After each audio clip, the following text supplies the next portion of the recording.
Ain't no hand stepping with Marcus J. Thanks for hanging in there with us.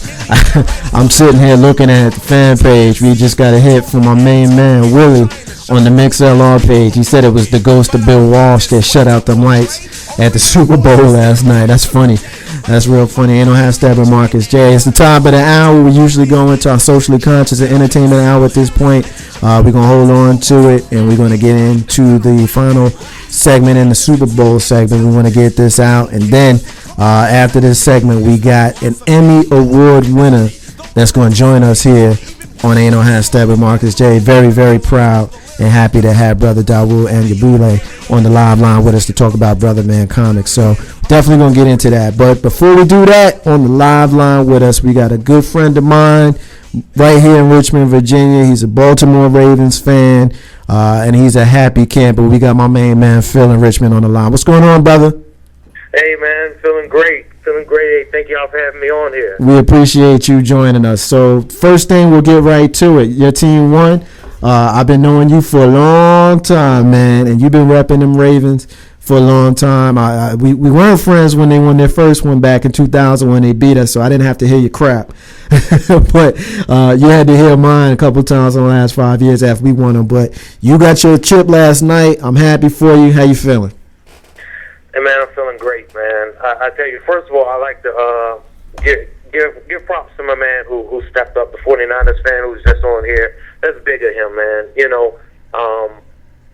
First of all, they played a great game, man, and it's exactly what I expected, a close game. I actually thought Akers would miss the field goal for us to win, but, we took care of business, and man, I couldn't be happier. Yeah, you have no idea. I'm so happy my man, Ed Reed, got his ring. I know that's your guy, and it's been your guy for a while. Yeah, that's my guy, man. I'm happy Ray went out with a ring, but I'm really glad for Ed Reed, man. He's deserved it. Well, let's talk about what happened on the field. The last question that I asked Mike was about the disputed play at the end. It'll be the first question that I ask you. That was a play that nothing was called, no flag, no nothing. If you're a 49ers fan, you think there should have been a flag. Obviously, well, I shouldn't say obviously. I shouldn't put words in your mouth, but I think most Ravens fans would agree that no flag was the right call. But I'll ask you directly. What's your thoughts on that, bro? They let them play all game. It's a physical game. You can't. It's like any other sport. You can't let the refs try and decide it. The ball landed out of bounds, so I could see if that would have impeded him from catching the ball. But at the same time, and I'm going to admit Jimmy Smith held him, but at the same time, Crabtree was holding him by the head. So, what do you call a double penalty and replayed it down, or just let it go? So, I mean, Torrey Smith got held plenty of times when he was just blazing past Culliver, which they could have called wrong, and they didn't call it. So, fair is fair. They got away with one versus Atlanta. We should have been playing Atlanta in this game. So, I'm happy they didn't ruin what was a great game with a questionable ticky-tack call. As the lights went out in Baltimore, as the lights went out in New Orleans in the game with Baltimore and the 49ers, of course, yesterday in the Super Bowl, a lot of folks thought that when them lights came back on, that the same thing that had been happening in the first half would continue, but it didn't go down like that. Were you on the edge of the seat? Did you get a little bit nervous when it looks like San Francisco is going to make a serious run? They scored 17 points in a very small amount of time. What was going through your mind, Phil, when that was going down? I'm going to be honest. Even before the lights went out, I told my friend right after the touchdown, I said, we need one more score to put this game away. I didn't feel confident. Then when we had the long layoff and they came back and scored 17 straight, I'm going to be honest. A lot of people won't admit it. I was nervous. I've seen this story go down before where we've blown the lead and come back to lose. And you don't want that in the Super Bowl. You don't want to blow the biggest lead of all times in the Super Bowl in the second half. They were talking about that game was a laugher until them lights went out, Carlton Banks. When you were watching it, what did you think, man? I was bored to death. I really was. I mean, I was really and truly bored to that game. I didn't see much excitement. Nothing was really catching my eye. I really felt Baltimore was going to just blow them out. I mean, especially that last touchdown that he got to Jacoby Jones. Oh my gosh, did he just blow away the defense? You know, I'm tired of hearing the commentators say, well, he just beat the safety. The safety made a bad call. Dude, you got 3 people covering 2. You got to make a split second decision on which one you want to cover. You got Anquan, who is supposed to get the ball. You know, he's the marquee matchup there. And you got somebody on the other end that you don't even care about. Boom, Jacoby Jones. Who the heck is Jacoby Jones? He showed up in Denver. I mean, not Denver. Houston? Was it Houston? He played last year? Can't remember. Biggest thing I want to know, though, outside of all of that, next season, how are you going to be prepared to defend that title? You got no motivator in Ray Lewis. You got Ed Reed, who said he's not going to retire. But you look at Ed may be getting tired of getting fined. All right? And then you got Terrell Suggs. And you got a big contract year for Flacco. What are you looking forward to seeing next season? Honestly, you know, losing Ray is a huge void, but I think Suggs is ready for a while to step up into that next leadership role. If Reed's back, he still holds down the defense. We're straight on defense with him, Suggs, Nada. On the offense, I think Flacco has been stifled as far as his ability to lead with the personality of Ray. Don't get me wrong, I love Ray Lewis, but you can't have the quarterback trying to be the leader of a team when you got a legend and an icon on the other side of the field. Everyone knows the direction the team was shaped in Ray Lewis's image. So how do you have a fifth-year quarterback trying to snatch the mantle of a guy who's played 17 years and meant everything to that franchise? You have to because of simple. You have to because of the simple fact he's on the other side of the ball. You said it yourself. So he has to be some type of leader. Who else is a leader on that side of the ball? Ray Rice, Anquan. I think Anquan is a quiet leader. No leader is quiet. Well, I'm saying quiet leader where I think even Suggs, while he's become a little more vocal in the last 2 years, I mean, everyone knows when you say the Ravens, you think of Ray first. A lot of people even, real football heads know, Ed Reed's as important to what we do as Ray Lewis is, especially recently. But when you think of the Ravens, the identity is Ray, and he's the unquestioned leader of the team. It has been for the last 17 years. So having a young quarterback trying to snatch that mantle when you already have an established leader, Ray's shadow or cloud that he puts over the whole franchise is so big that it at times can stifle. And again, I'm not saying that I wish I didn't have Ray, but you got to understand, even on the other side of the ball, when you have what had been a dominant defense, you can't open up the offensive playbook that much and, without wrecking what your defense does. When you have a dominant defense, you want to control the ball because you don't want to be putting that defense back on the field. You want to chew the clock and play a close game rather than airing it out and potentially making a mistake.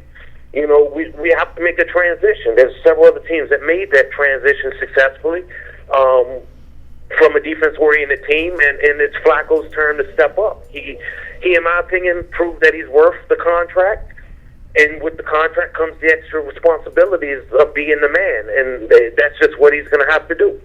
All right. I'm glad you brought Flacco because I do have a question. I don't know how much you listen to our show during football season, but we talk about elite quarterbacks quite a bit. My question to you is, out of, I would say, the top 5 to 7 quarterbacks who we feel are elite, and to be perfectly honest with you, elite quarterbacks are, of course, the great quarterbacks. Also, they have a chip. Of the quarterbacks that are playing today, where do you put Flacco? I honestly put Flacco at 5th or 6th. I think he's recently passed Big Ben, who actually had it number 6, and I have him almost even money, if not slightly behind Eli. So if I had to pick one at 5, I'd put Eli right above Flacco. But I I've told Marcus this on many occasions, and I stand by it. There's only 4 quarterbacks I'd rather have above him, even though I have him ranked at 5th or 6th. And even including the young, like Kaepernick, who's a great quarterback, and Russell Wilson and Luck and RG3. There's only 4 quarterbacks that I take above Flacco right now, and 3 of them are the top 3 quarterbacks. And the 4th one would be Cam Newton, but I don't have Cam Newton in my top 5, if that makes sense. It doesn't, and that's okay, because we've had this conversation, as you said before, but I don't think that I remember hearing you say that part about Cam Newton. So let me get this straight. Cam Newton you would take over Joe Flacco? Only because of the special talents that he brings, the size. I like some of the running quarterbacks, but when you got what's essentially a grown man at 6'6", like 260 in the backfield who runs a 4.3 and got a rocket for an arm.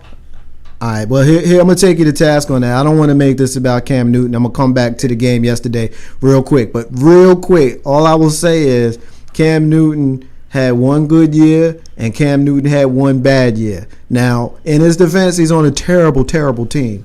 But he had 1 good year and he had 1 bad year. I'm not quite sure that I would take him ahead of anybody higher than 15th ranked in the league at best. Basically, what I'm calling Cam Newton is a middle of the pack guy. So that's all I really want to say. That's all I really want to say about that. But getting back to yesterday, Ray Lewis goes out on top. I'll be honest with you. I've never been a Ray Lewis guy. I don't got no hate for the guy at all. But the act has gotten to be a little bit annoying. You know, every other word out of his mouth is, you know, God this and God that, and then the dance, and then, you know, the overly intense crying during the national anthem and all that kind of stuff. He's one of them dudes, if he's your guy on your team, you love him, you know, but if he's on the other team, you know, the act way, you know, goes a little thin. Now, Carlton Banks a big rude right now. They're making fun of me because they doing the Ray Lewis dance right now in the studio. But what do you say to? And again, I'm not a hater, man. I'm really not. But it got annoying. So what do you say to somebody like me who I ain't going to be sad to see him go? You know, originally, you know, people who say they are tired of act, I can understand, because I feel the same way. I should say I used to feel the same way about Tebow. I felt his was a little bit of an act, but when their walk is in line with the talk, and I believe that's who he is. I believe he's an emotional, fiery guy. I believe that he believes he's blessed because of what he's come through. So I can't knock him if he's being more extroverted or more expressive than most people. I don't believe he's any more dedicated to his craft than anyone else, but I believe he feels it. I mean, I know you're still a little salty from the 34-7 whooping y'all took in our first game about Ray Lewis, but you know, you got to understand that man overcomes something that now we can avoid the whole debate of whether he put himself in the situation where he had to overcome it or not. First of all, I'm not salty, and they getting real excited and laughing, all that kind of stuff. Hey, look, Phil gets to say that because Phil just won a chip. Neither one of y'all's kids ever seen your team win a chip. That ain't got nothing what to do. He said he just talked about one game. No, it's talking fine. about one game it's and fine. y'all got beat. It's fine. But all I'm saying to y'all, okay, you don't have kids. Okay, fair enough. But your nieces ain't never seen your team win a chip. So don't y'all can have y'all fun all you want. Actually, one of them. But you can't get that. Phil can get that. Y'all can't get that. Just need to make that clear. Carlton Banks, you had a question. You didn't see his team in the Super Bowl, did you? His team beat my team. His team in the Super Bowl. His team beat my team in the Super Bowl 12 years ago. 12 years ago. And Ray Lewis's first Super Bowl But win. was that 34-7? Right, enough of that. Let's move on. Carlton Banks, you had a question for me before we get on out of here. Let me equate what you said something earlier about Ray Lewis and his little dance. I'm going to equate it to you in the terms that you will understand. Venus and Serena had that little every time they hit the ball. They use that to intimidate the players. And that's what Ray is trying to do every time he gets up there and does his little dance. He's trying to motivate his team, trying to pass on his energy to them. That's all he's trying to do. Well, I'll disagree with you on that because from what I know, about those kinds of physical exertion sports like martial arts and things of that sort. When you swing and you exert power, that's called a kiop. So a lot of it has to do with that. So I don't think that relating the Venus and Serena. In the baseball? Well, I mean, if you watch tennis, which you probably don't, you'll notice that every single tennis player, for the most part, lets out some sort of loud yell, just like most martial artists do. But I don't want to get off task. Phil, final question that I'm going to ask you about the game on yesterday. At any point, let me back up. All three of us picked Baltimore, by the way. All three of us picked Baltimore to win. At any point prior to the game or in the early part of the game, did you feel nervous at all? We know we felt a little nervous once the lights went out, but going into the game, did you feel like we got this, or did you think that 49ers had a chance against y'all?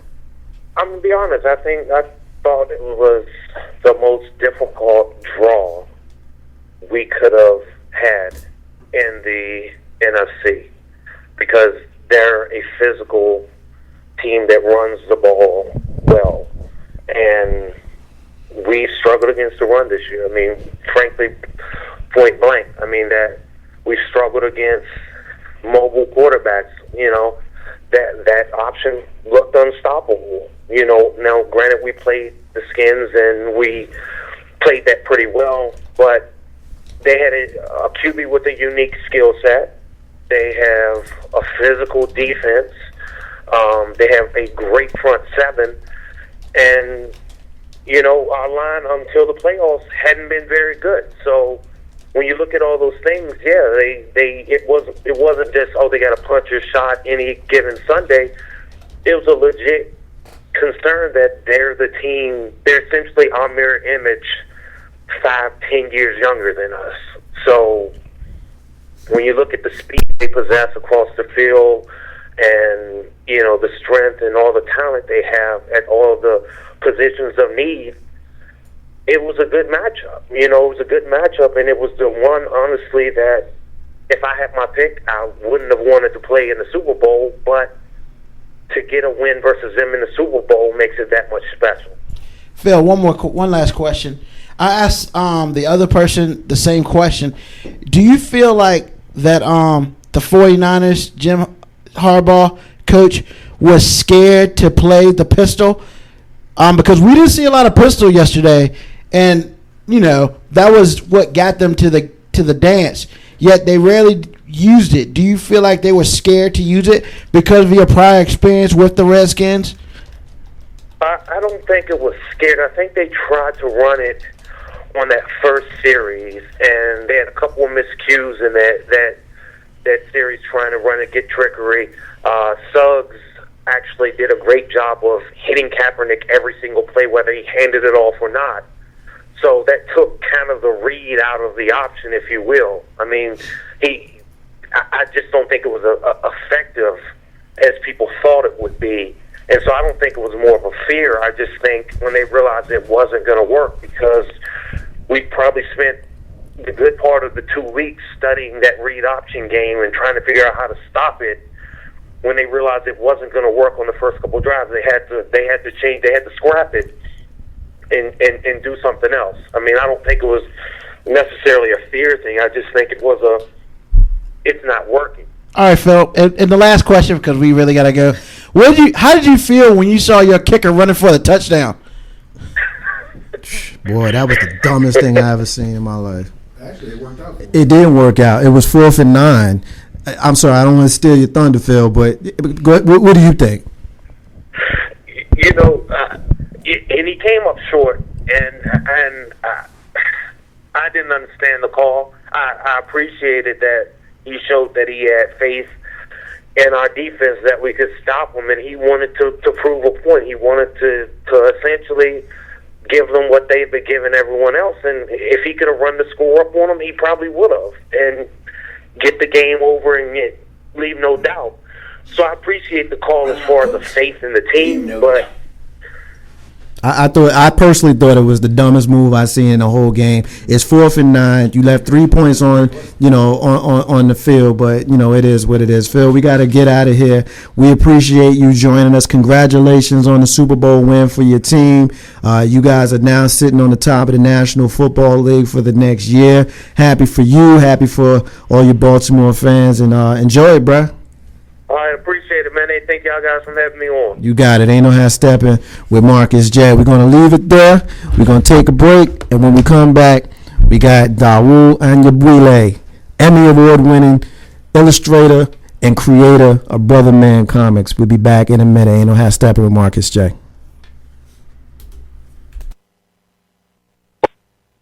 What's going on, world? This is King calling from Shelltown, Jersey City, New Jersey.